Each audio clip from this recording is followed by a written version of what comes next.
So remember a couple of weeks ago when I mentioned that in terms of the house robot toys we get a lot less accurate? Behold, ladies and gentlemen. So this apparently is Sergeant Bash, and I say apparently because, I mean, if anyone has ever looked upon Sergeant Bash, and I'll put a little picture up now just so you can. Yeah, one or two creative liberties have been taken with this robot. Now, I will quickly point this out. There is a drill in the back here, whereas the original had a saw. It did also come with a buckled saw accessory. Unfortunately, the version that I sent off for that has been lost to time, so they've just stuck the drill in the end instead.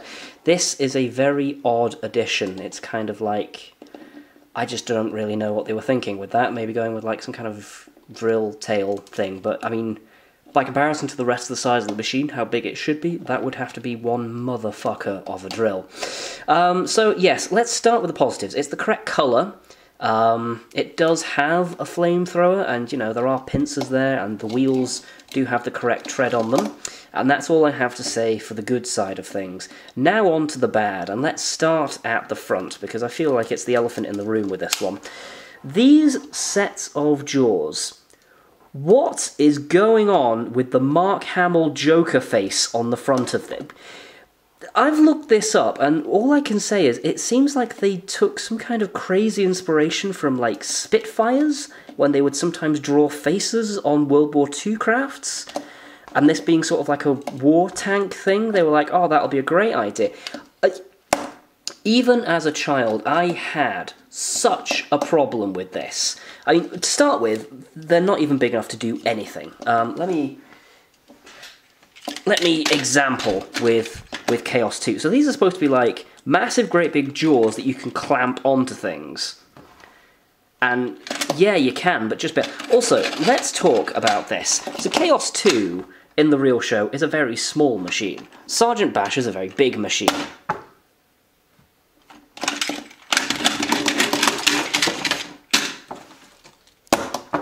Yeah, so, I mean, the scale for these kinds of things were always a bit off, but Sergeant Bash has to be one of the worst examples. I think I remember, actually, as a kid, honestly hoping that they would just kind of retire this one and make a new one from scratch. It was that bad.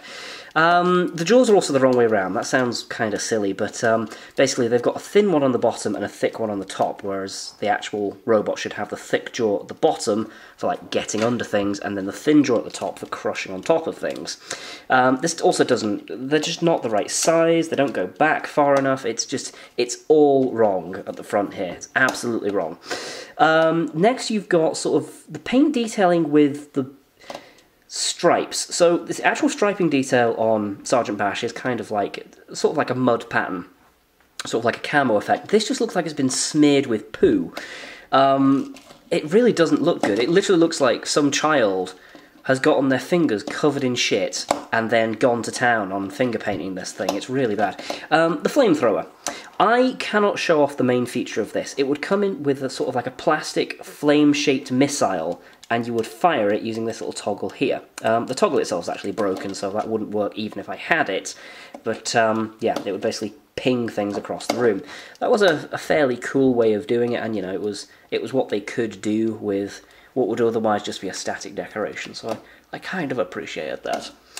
Towards the back we have, I mean, most of the details are right, but I mean, the main issue I do take with this is the fact that the size is it's just so off. It really is out there. Also, there are massive screw holes in this one. I mean, just gargantuan welts. But again, by comparison, these were released on the same production line. I think this was done by an intern with no fucks left to give, and this was done by the guy who'd been there 20 years. Because, I mean, the difference in just quality is absurd. They also feel like they're made out of completely different plastics, just to really throw me even more. This is made out of quite a robust, I mean, this is made out of like some kind of weird rubberized I don't really know how to describe it. It just feels sort of cheap and nasty. With Chaos 2 they hid the screws at the bottom, as well they should, and with this one they decided to bolt them in the sides. Oh god, I'm not a fact. Die, yes. Oh, that felt good. Yes, so this is my least favourite of, I think, all of the Logistics Pullback toys that they ever released.